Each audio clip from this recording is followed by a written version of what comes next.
tema de hoy, el perdón, recurso para sanar la familia. Le voy a hablar de lo que a algunos de ustedes no les gusta. Estas son mis ovejas y yo les conozco, pero la palabra de Dios tiene que ser como martillo que golpea. ¿Cuántas veces golpea un martillo a la puntilla? ¿Una vez? Y más si la puntilla es de 3 o 4 pulgadas, por lo menos unas 10 veces, y yo sigo insistiendo que el perdón, anote usted que toma notas, recurso que trae sanidad a la familia. Y me inspiro en esta enseñanza en la historia de José. ¿La conoce? Levánteme la mano los que no conocen la historia de José. Hernando no la conoce, muy bien. ¿Quién más no la conoce para explicársela en esta mañana? Tampoco la dama conoce la historia de José.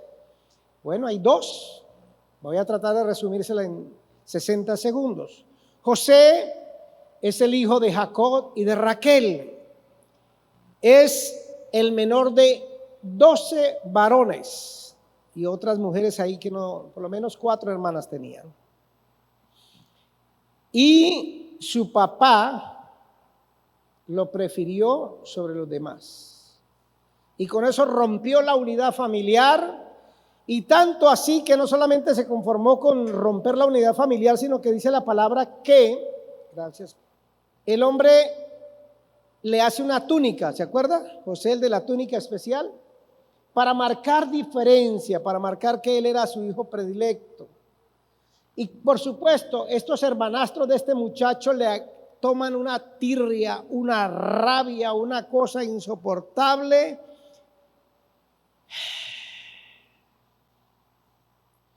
Que cuando el muchacho cumple 17 años, ya hablo con Hernando y la señora que allí, cuando el muchacho cumple 17 años, los hermanos deciden venderlo como esclavo.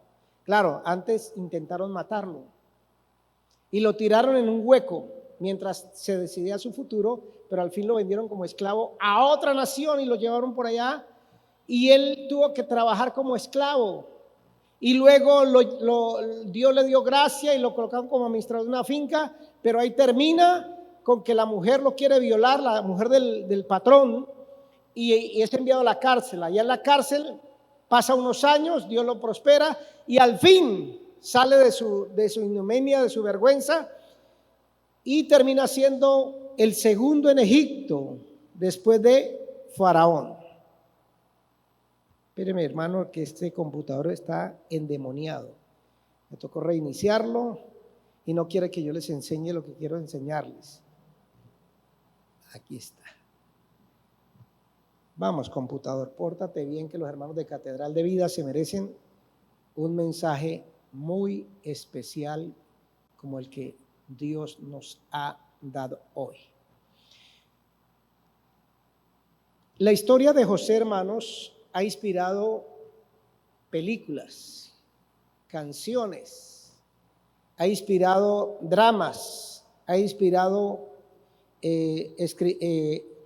ensayos. Y yo quiero tomar la historia, que realmente es una novela, no es una historia como tal, sino que es una novela. La Biblia contiene muchos géneros literarios, y aquí aparece esta novela, la novela de José, capítulo 37, creo que comienza, del libro del Génesis.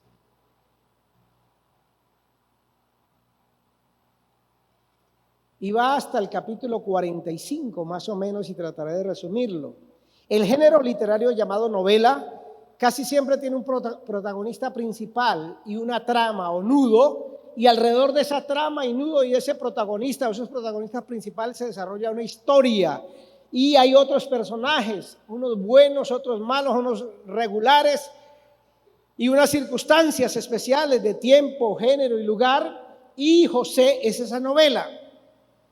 Por supuesto, esta novela ha inspirado a ancianos, niños, jóvenes, en todos los tiempos desde que escribió, ha sido motivo de aplauso. ¿Usted la ha leído?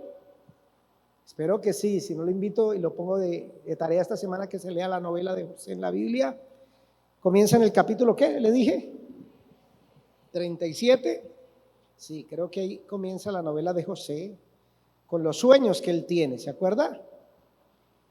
Y va pasando por el capítulo 39, 40, 41, 43, 44, 45, 46, 47, hasta el 47, está esa hermosa novela. El perdón, recurso para sanar mi familia. Lo primero que uno se da cuenta cuando llega a Cristo, como decía el pastor ahora, cuando uno le abre el corazón al Señor, es que el corazón de uno está podrido de deseos de venganza, de odios, de rencores. ¿Aló? Porque de verdad a usted y a mí nos han ofendido, nos han hecho daño, nos han violentado, nos han robado nuestros derechos.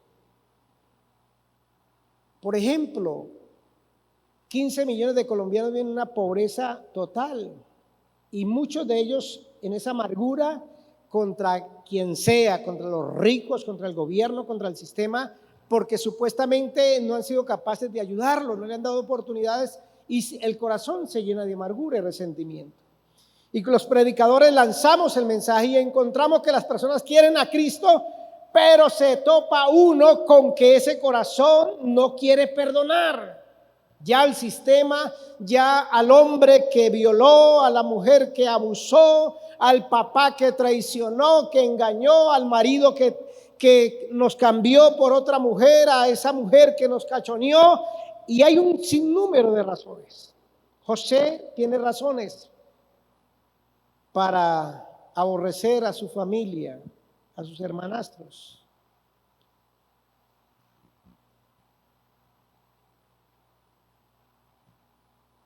¿Qué traición más terrible es la que viene de la propia familia? ¿Aló? Uno aguanta que un compañero, un amigo por allá, un colega le traicione, le robe los clientes a uno, le dañe el negocio, uno perdona eso y dice, infeliz desgraciado, quédese con eso, yo sigo adelante. Pero cuando la traición viene de la familia, y José tuvo que sentir eso, que sus hermanos lo traicionaron, ¿cómo? Lo asaltaron, un asalto. El papá lo envió a revisar, lo envió con comida, con queso, con mantequilla y panela, porque José era colombiano, y allá lo asaltan y dicen, matémoslo. Dice Rubén, creo que es el que dice, matémoslo. Pero Judá intercede y dice, en un momento, y mientras tanto lo tiran en una alcantarilla y deciden qué hacer, y al fin surge la idea, vendámoslo a los amalecitas que pasan por acá como esclavo. ¿Qué significaba eso, hermano? Que estaba perdiendo su identidad, estaba perdiendo su familia, su posición social, su túnica que le daba estatus, que le daba cierto prestigio, se la quitaron y la ensangrentaron, se la llevaron al papá y le dijeron, mire, a su hijo preferido se lo comió un león, una fiera lo destruyó. Y el pobre viejo, hermano, tuvo que creerles. Y luego aparece 13 años de dolor y tragedia en la vida de José. Se lo dije a la dama que no conocí la historia de José, que lo vendieron como esclavo, que luego lo metieron a la cárcel, que luego lo acusaron de varias injusticias. Hernando, esa es la historia de José. ¿Se la pude resumir? Bueno, ahí vamos. Si no, pida una cita y yo le enseño toda la historia de José, la novela de José. Pero llega el momento, hermanos, de que el perdón se hace presente en la vida de José y en esta familia. Y el perdón que nos narra esta hermosa novela del libro de Génesis apunta a reunificar una familia devastada, destruida por problemas internos y externos. Mire que el encuentro de José, y ahí es donde me quiero centrar específicamente, el encuentro de José con sus hermanos no fue nada fácil.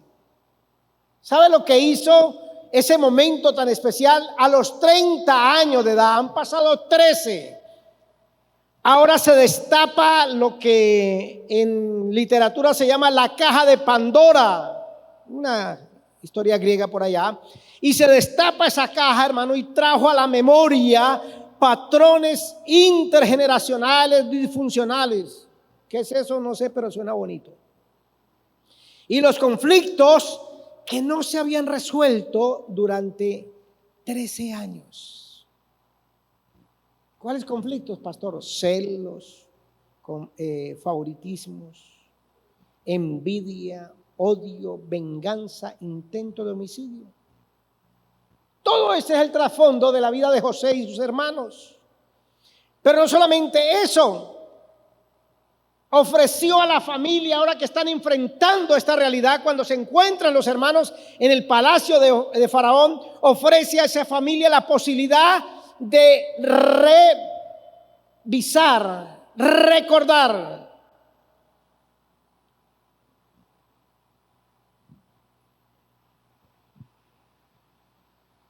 Ahora como adultos responsables, ¿qué es lo que había en el corazón y si habían logrado madurez o no lo habían logrado? Y a medida que José recordó memorias dolorosas, empezó a florecer la sanidad en su vida y en su alma. Y yo quiero hablarle de 3 pasos que se deben llevar a cabo en una familia para que el perdón actúe como ¿qué? ¿Los que tomaron nota? ¿Cómo qué? Sanidad para la familia, para mi familia. 3. ¿Qué hizo José, hermanos? Número 1.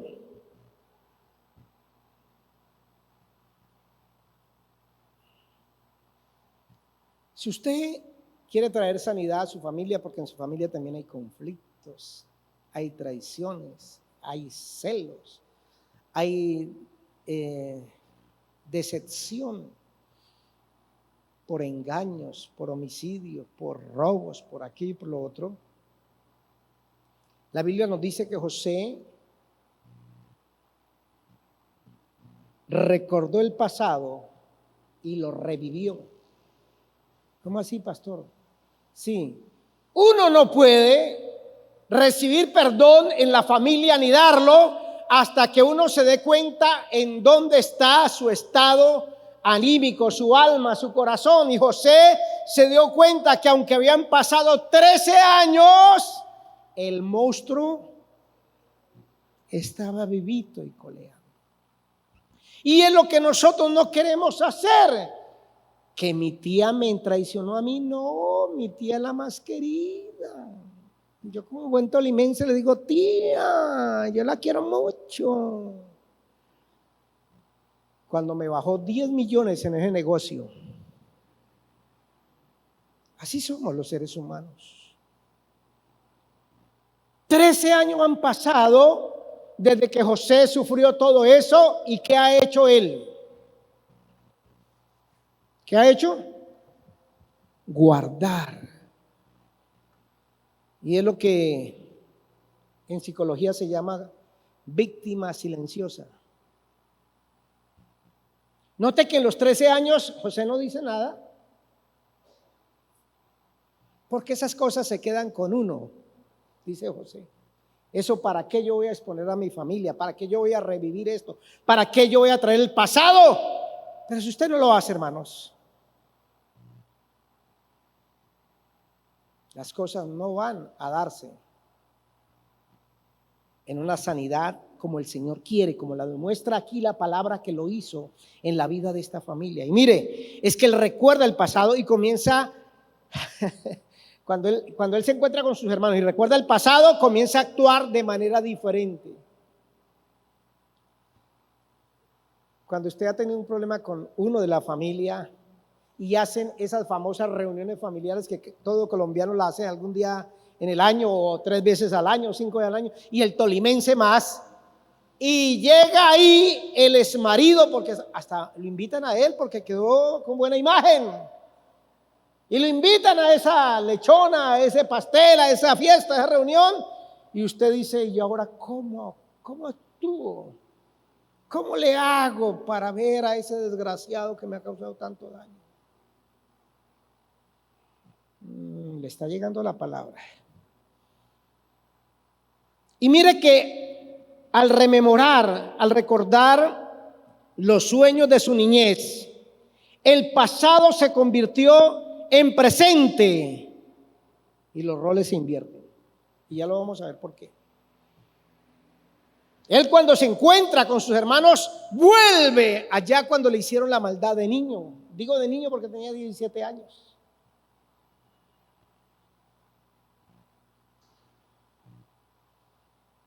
¿Y qué hace José ahora que se encuentra con sus hermanos? Ahora, 13 años después, tiene el poder. ¿Por dónde?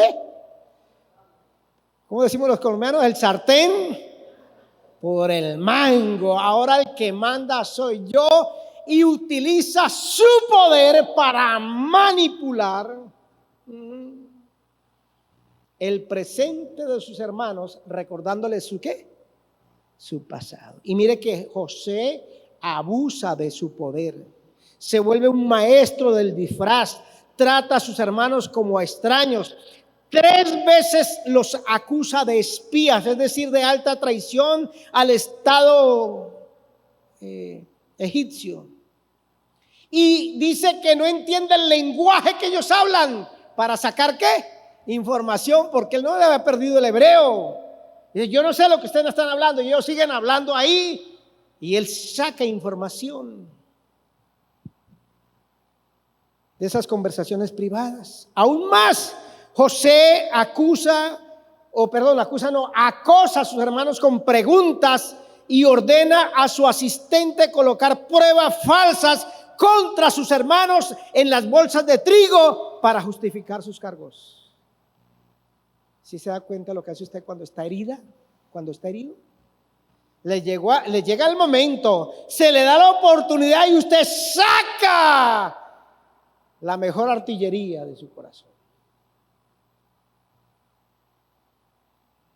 Y su marido, que le cachoneó, cae en desgracia, se enfermó de paludismo y artritis y pulmonía y diabetes. Y usted dice, el Señor es bueno. Llegó el momento. Y comienza a practicar todo esto, a manipular. Dice, yo he escuchado al pastor diciendo que cuando uno ha cometido sus fechorías en la vida, uno las paga.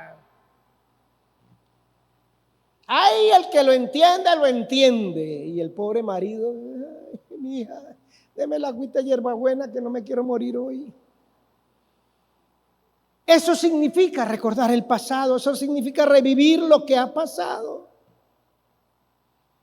Y uno se pregunta por qué José, que es un creyente, que es un miembro de la familia de Jacob, ¿por qué hace esto? ¿Por qué él reacciona, abusa de su poder y hace todo lo que acabé de mencionar al ver a sus hermanos postrados frente a él? Pues claro, trae a su memoria los incidentes dolorosos, el odio, la crueldad y el maltrato de sus hermanos. Él quiere castigar a sus hermanos. ¿Por qué lo quiere hacer? ¿Por qué está abusando de su posición para cumplir sus sueños infantiles? ¿Por qué actúa movido por la desconfianza basada en la conducta previa de sus hermanos? Porque es que eso, la venganza la sirven en un plato, ¿qué? ¿Cómo es la venganza? ¿Frío o caliente? Y hasta que usted no saque eso que hay en su corazón hacia su papá, hacia su mamá, hacia su abuela, jamás Dios podrá traer sanidad a su familia, hermanos. Y entonces allí vemos a este hombre 13 años después, tomando su presente y lo traslada al pasado para pasarle factura a estos benditos.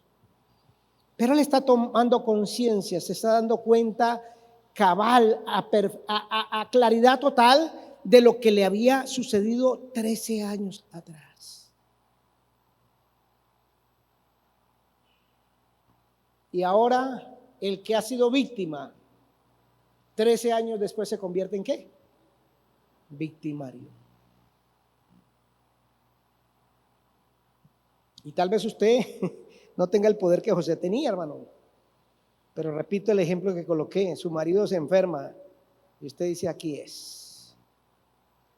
Número 2, ¿cómo voy a traer sanidad? ¿Cómo el perdón va a traer sanidad a mi familia?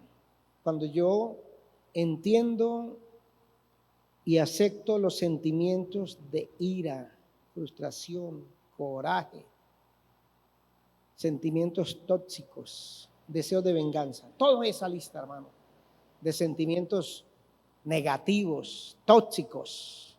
Yo tengo que entender y aceptar eso. Pastor, pero yo me hice creyente hace 13 años. Yo conozco gente aquí en esta iglesia que lleva 30 años y lleva esa carga todavía ahí. Y cuando les digo: hermano, levantemos la mano, la levantan. Hermano, quiere llorar, llora. Pero no es capaz de afrontar su realidad y traer perdón a la familia para que actúe la sanidad. Pastor, ¿usted por qué me acusa de eso? Porque te conozco, llevo 28 años contigo. Y yo le traigo la palabra no para acusarle, no para avergonzarle, le traigo la palabra hoy para decirle: hay sanidad de parte de Dios si tú ofreces y otorgas el perdón bíblico como este que te estoy diciendo. Acepte que usted tiene unas toxinas muy venenosas en su corazón. Mírelo como lo llama la Biblia. ¿Cómo lo llama la Biblia? Hiel de amargura. Y nos advierte: tengan cuidado que su corazón no se llene de ¿qué? De hiel de amargura.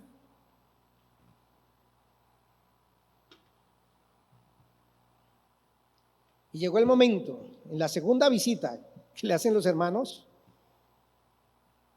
José revela sus contradicciones internas. Recibe a sus hermanos en su casa, les hace una lechona con tamal y masato y todo eso que, mejor dicho, no sigo porque me da más hambre. Los sienta a su mesa de acuerdo a su orden de nacimiento y elige ¿a quién en esa fiesta? A Benjamín. ¿La ve cómo la está haciendo? Yo soy Benjamín. Yo soy el menor de la familia. Y mire, hermanos, esa es una historia conocida, como dirían los muchachos, un déjà vu. Y de pronto, de manera inesperada, deja el banquete, el larga de la fiesta, y le pide a su secretario que ponga la copa de plata en el saco de Benjamín para acusarlo de robo y retenerlo. Y sus hermanos son nuevamente traídos al palacio y Benjamín se queda como rehén. ¿Le suena la historia? Porque todos tenemos deseos de venganza. Yo quiero cobrármelo. Yo quiero cobrarle a mi mujer lo que me ha hecho durante 20 años, que me ha torturado la vida. Todos los días me dice que soy un hombre infiel, que con quien me he revolcado, y yo lo máximo que deseo es vengarme, y se lo voy a mostrar un día de estos. Pero José está reconociendo eso, que tiene los deseos de venganza.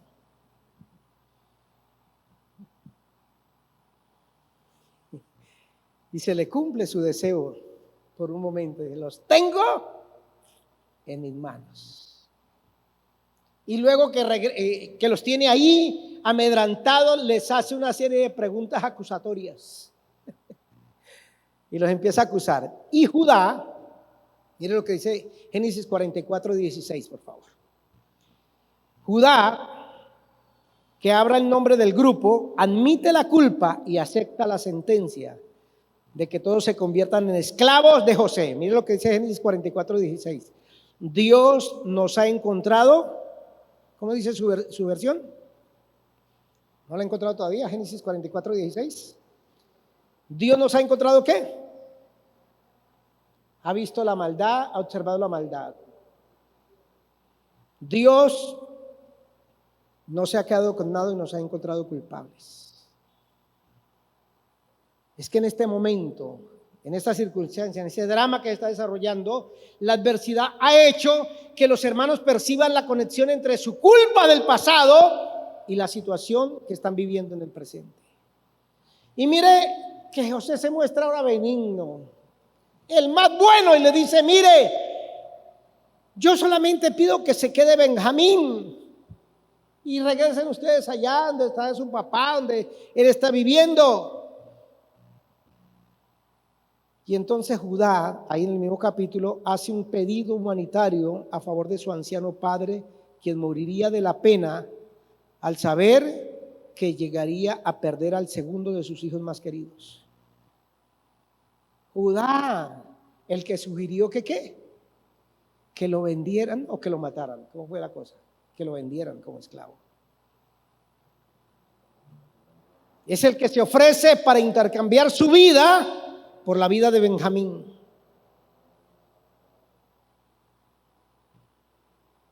Mire que los hermanos resisten la tentación de repetir el crimen que ya cometieron. Ya vendieron a uno, ya lo asesinaron, por decirlo así, ya hicieron un montaje. Dicen: no, más bien intercambiemos. Y allí está José enfrentando toda esta situación y llega el momento en que no puede controlar más. ¿Qué le está pasando a José? Tal vez se preguntaban los hermanos. ¿Le afecta saber que su papá todavía lo ama y lo extraña? ¿Se está dando cuenta que haciendo sufrir a su hermano Benjamín y a su padre está causando más dolor y tragedia? Y entonces despide a todos sus servidores egipcios. Y ahora llegó el momento de darse a conocer a sus hermanos, y lo hace repetidamente en 2 ocasiones.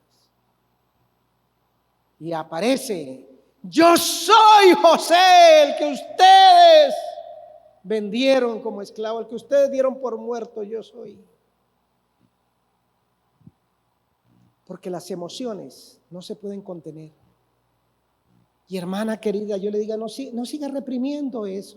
No siga guardando en su corazón, eso no le va a hacer bien. Si usted sabe bien que 11 o 20 o 30 o 8 años o 5 años después usted todavía se quema en deseo de venganza, en dolor porque su marido la traicionó, la engañó, la dejó por otro, hermano, haga lo mismo que José. Reconozca que en usted hay unos sentimientos vergonzosos, hay una toxicidad, una maldad. Y mire que José se pone a llorar con tal intensidad y fuerza que la noticia llegó hasta el palacio de Faraón. Y dijo: ¿qué pasó? Está llorando más que la Magdalena. ¿Se acuerda de la Magdalena? Y entonces, cuando logra calmarse, pregunta por la salud de su papá. ¿Por qué José se comporta así, hermano? ¿Por qué está llorando con tanta vehemencia?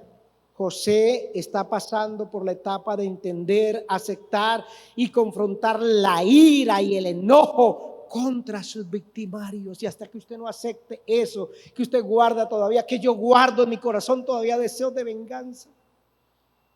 Un tipo hace unos 6 o 7 años que me pegó una tumbada y me puso una demanda, hermano.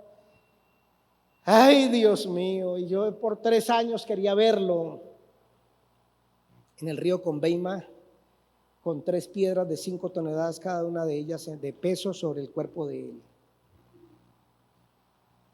Porque perdonar no se hace fácil.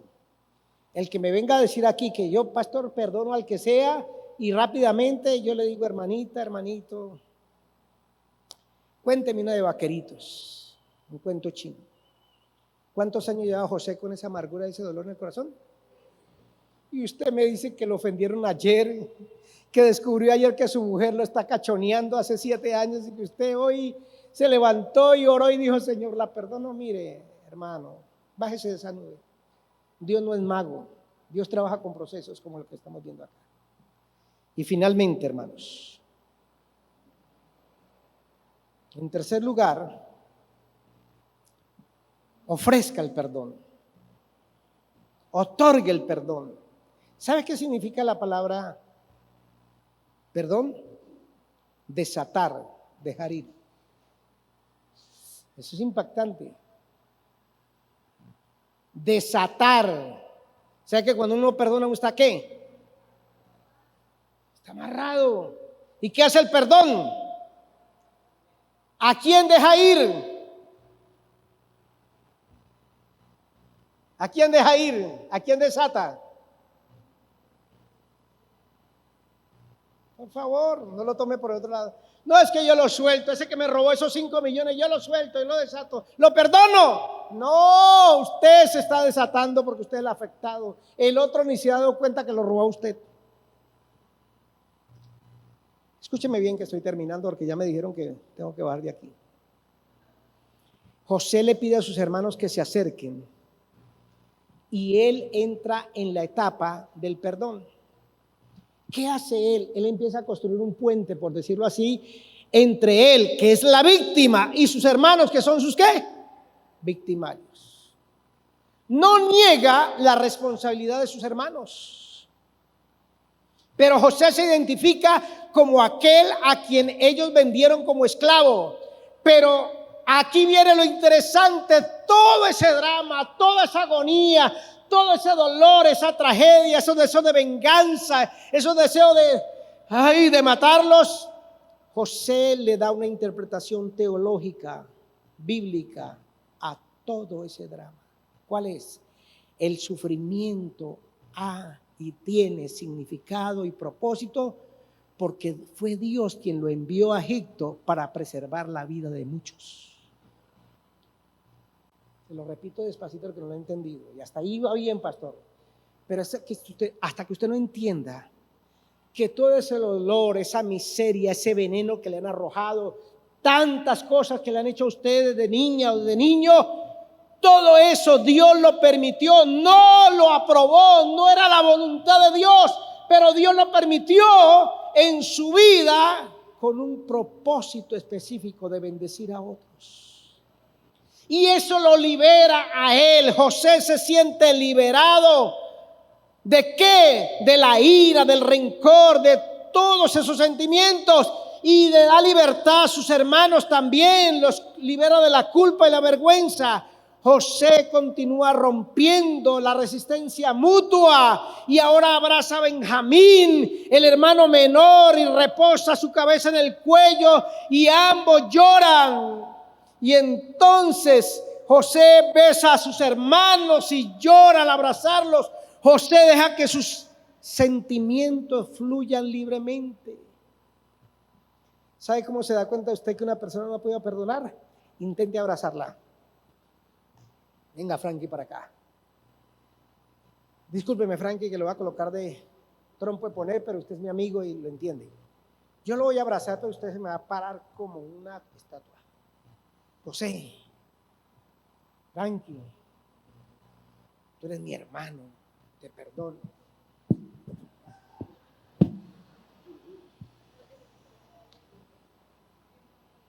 Gracias. Un aplauso para Frankie. Que la persona no puede.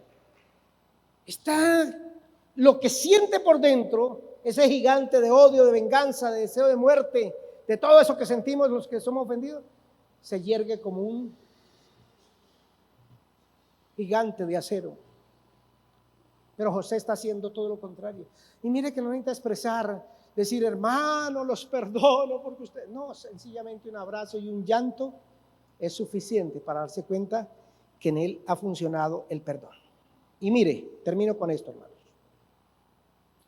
José ha recorrido un largo trecho y el viaje no ha sido fácil. Él tuvo que enfrentar el maltrato, las humillaciones, expresar la ira y coraje contra sus hermanos por todo el daño que le causaron y resolver sus sentimientos de vergüenza y culpa por todo lo sucedido. Como diría el psicólogo, tuvo una catarsis. Y lo más importante, todo lo que ha pasado es cierto, sí fue real, lo mataron, lo vendieron, lo asesinaron literalmente.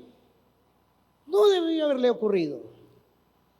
Pero José llega al entendimiento. Miren lo que dice Génesis 45, 7 y 8.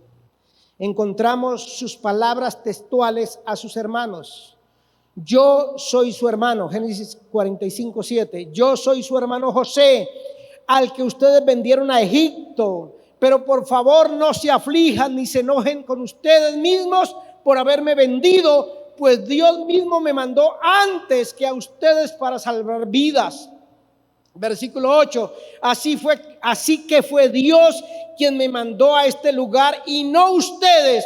Él me ha puesto como consejero del faraón y amo o administrador de toda su casa y gobernador de todo Egipto.